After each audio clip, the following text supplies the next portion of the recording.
Hello class, स्वागत है आपका एसजीआई ऑनलाइन क्लास में। क्लास आज मैं आपको हिंदी भाषा में पाठ 17 समास पढ़ाने जा रही हूँ। बच्चों इसे ध्यानपूर्वक समझिए। सबसे पहले समास की परिभाषा। समास क्या है? दो या दो से अधिक शब्दों को जोड़कर एक पद बनाने की प्रक्रिया को समास कहते हैं। समास किसे कहते हैं? दो या दो से अधिक शब्दों को जोड़कर एक पद बनाने की प्रक्रिया को समास कहते हैं। समास के प्रकार। तो समास के बच्चों कितने प्रकार होते हैं? 6। समास के प्रकार। तो समास के कितने प्रकार हुए? समास के प्रकार हैं, समास के 6 प्रकार हैं। कौन कौन से? सबसे पहला है आपका 6 प्रकार हो गए समास के। सबसे पहला आपका अव्ययी भाव समास। अव्ययी भाव समास। इसके बाद बच्चों दूसरा है तत्पुरुष समास। तत्पुरुष समास। इसके बाद तीसरा आपका हुआ कर्मधारय समास। कर्मधारय समास। इसके बाद बच्चों चौथा है द्विगु समास। द्विगु समास। नेक्स्ट है द्वंद्व समास। द्वंद्व समास। इसके बाद छठवां है बहुव्रीहि समास। बहुव्रीहि समास। तो बच्चों समास आपके कितने प्रकार के हुए? 6 प्रकार के हुए। अव्ययी भाव समास, तत्पुरुष समास, कर्मधारय समास, द्विगु समास, द्वंद्व समास और बहुव्रीहि समास। तो सबसे पहले बच्चों हम समझेंगे अव्ययी भाव समास। अव्ययी भाव समास में क्या होता है? अव्यय। सबसे पहले अव्यय शब्द क्या कहलाते हैं? अव्यय वे शब्द कहलाते हैं जिनको लिंग, वचन, कारक के अनुसार बदला नहीं जा सकता, उन्हें हम अव्यय शब्द कहते हैं। और अव्ययी भाव समास में मूल शब्द के आगे अव्यय शब्द जुड़ा हुआ होता है। बिल्कुल सरल भाषा है। अव्ययी भाव समास में जो मूल शब्द उसके आगे क्या होता है बच्चों? अव्यय शब्द जुड़ा हुआ होता है। जैसे प्रतिदिन। दिन तो आपका मूल शब्द है, लेकिन उसके आगे क्या जुड़ गया है? प्रति, अर्थात प्रतिदिन। शक्ति के आगे अगर यथा जोड़ देंगे तो क्या हो जाएगा? यथा शक्ति। तो इसमें भी अव्ययी भाव समास हुआ। ठीक है, दिनों दिन, प्रतिदिन। ठीक, इसके बाद अव्ययी भाव समास हुआ आपका इसमें। इसके बाद है बच्चों प्रतिक्षण। क्षण तो आपका है, लेकिन कैसा है? प्रति क्षण। उसमें प्रति जो है वह अव्यय शब्द जुड़ा हुआ है, अर्थात उसे लिंग, कारक, वचन के अनुसार तोड़ेंगे भी तो उससे कोई अर्थ नहीं मिलेगा, अर्थात वो जैसा है वैसा ही रहेगा। इसके बाद बच्चों सेकंड है आपका तत्पुरुष समास। तत्पुरुष समास में क्या है? तत्पुरुष समास में सबसे पहले बच्चों आपको कारक आना चाहिए। मैं पहले एक बार आपको रिवीजन कारक का करा दूं। कारक चिन्ह है, कारक आपके साथ होते हैं। अष्टम आपका संबोधन होता है। तो कर्ता ने कर्म को करण से के द्वारा संप्रदान को के लिए अपादान से अलग होने के अर्थ में संबंध काके की रारेरी अधिकरण में पे पर और संबोधन हे वो अरे। तत्पुरुष समास में बच्चों कारक चिन्ह आते हैं और कारक चिन्ह में प्रथमा और संबोधन को छोड़ दिया जाता है। कारक जो चिन्ह होते हैं उसमें प्रथमा और संबोधन को छोड़ करके द्वितीय से लेकर के सप्तमी तक के कारक चिन्ह इसमें आते हैं। जैसे राजपुत्र, तो राजा का बेटा, तो यहाँ पर का चिन्ह अर्थात संबंध षष्ठी कारक हो गया, षष्ठी तत्पुरुष हुआ। लेकिन अभी आपके में भेद ना बता करके सिर्फ आपको ये बताया जाएगा कि इसमें तत्पुरुष समास है। जब आप आगे पढ़ेंगे तो इसमें इसके भेद भी पूछ जाएंगे कि कौन सा तत्पुरुष समास, द्वितीय तत्पुरुष, तृतीय तत्पुरुष, षष्ठी तत्पुरुष।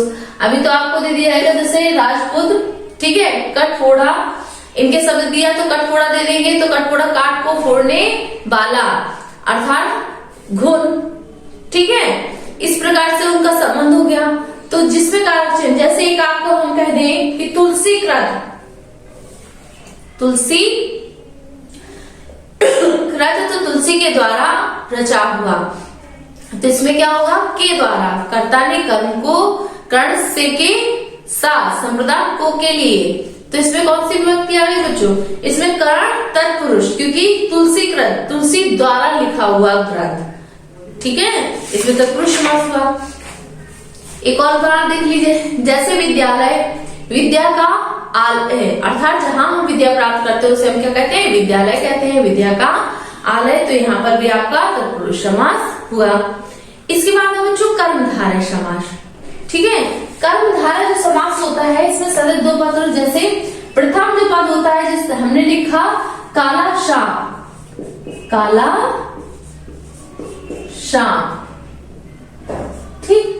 अब जो सांप लिखा हुआ है ये एक जाते हुए, ठीक है, लेकिन इसका कलर कौन बता रहा है, काला।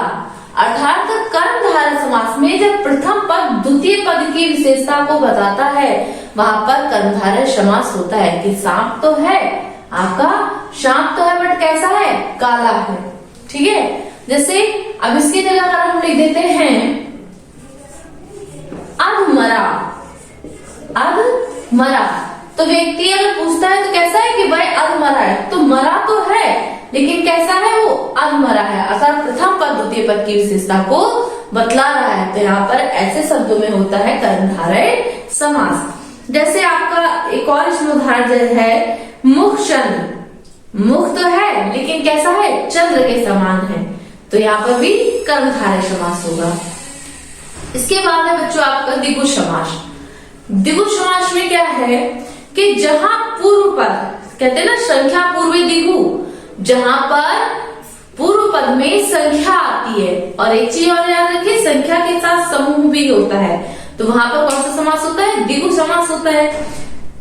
जैसे आपका एक उदाहरण है सत सई, सत का अर्थ होता है बच्चों सात, और सही का अर्थ हो गया दोहे, तो सात दोहों का समूह, उसे क्या कहेंगे हम, सतसई, अर्थात यहाँ पर द्विगु समास। जैसे चौराहा, यहाँ पर हमने लिखा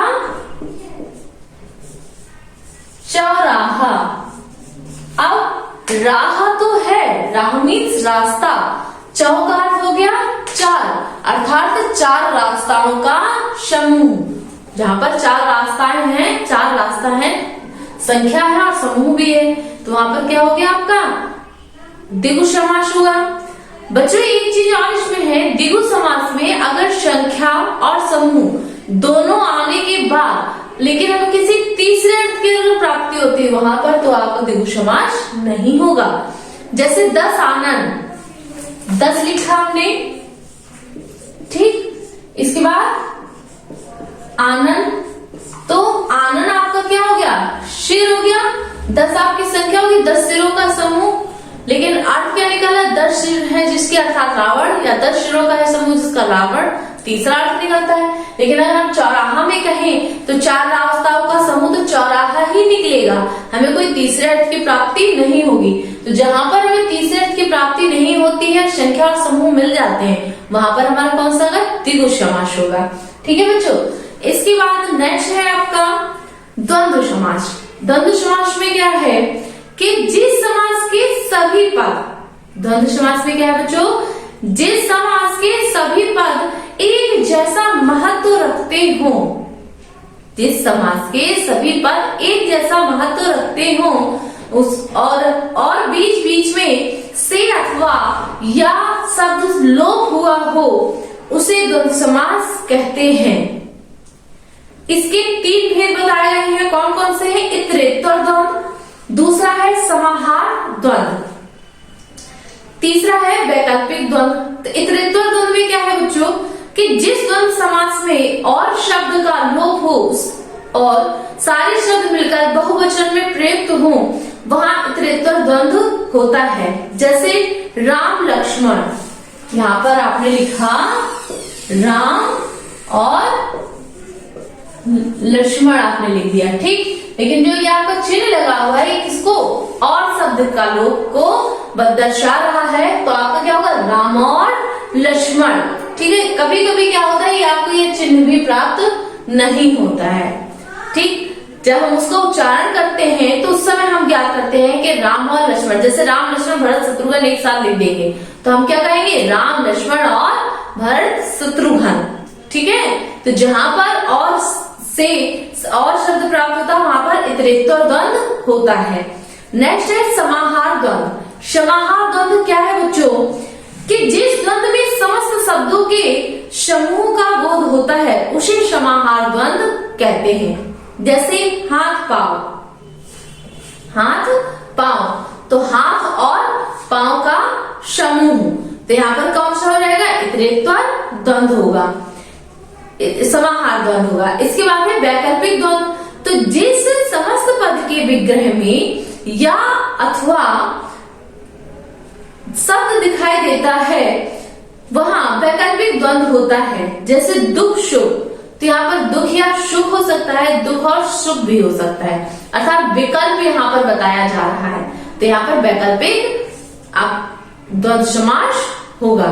जैसे लिखा है धन धान्य, धूप छांव, तो धूप और छांव एक दूसरे के विकल्प हैं, अलग है, विपरीत है, धूप अलग है, छांव अलग है, तो यहाँ पर क्या धूप और छांव भी हो सकता है, तो इसमें क्या है आपका वैकल्पिक द्वंद्व होगा।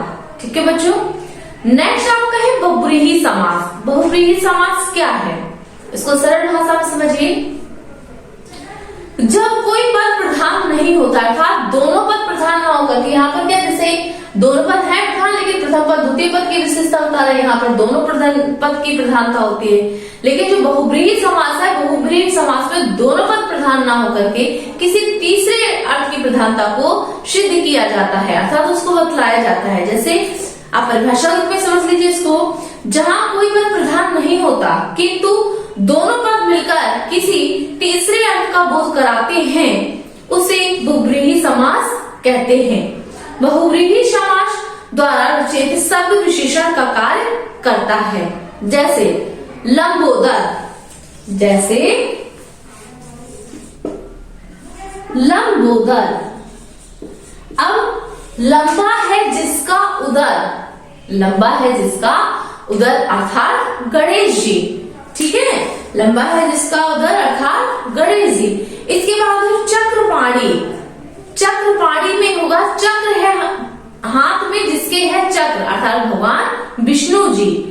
तो ऐसे शब्द क्या है, लंबोदर, लंब और उदर दोनों का अर्थ प्रधान नहीं हो रहा है, लेकिन लंबोदर किसके लिए कहा जाता है, भगवान गणेश जी के लिए। तो एक सरल रूप में बच्चों इसको समझ लीजिए, बहुव्रीहि समास जो होता है इसमें अधिकतर ऐसे शब्दों का प्रयोग होता है जैसे आपके देवी देवताओं हो गए, उनके मूल नाम उपनाम हो गए, राक्षसों के मूल नाम और उपनाम आते हैं।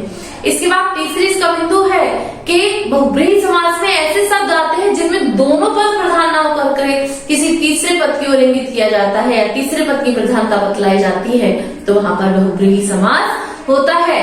जैसे अगर हम कहें मृग नयनी, मृग नयनी, नयन का अर्थ हो गया आपके नेत्र और मृग हो गया मृग के समान, तो अगर मृग के समान है नेत्र जिसके अर्थात स्त्री, तो यहाँ पर क्या हुआ, मृग और नयन दोनों के अर्थ प्रधान ना होकर तीसरा अर्थ में प्रधान हुआ स्त्री, तो यहाँ पर कौन सा समास हुआ, बहुव्रीहि समास हुआ।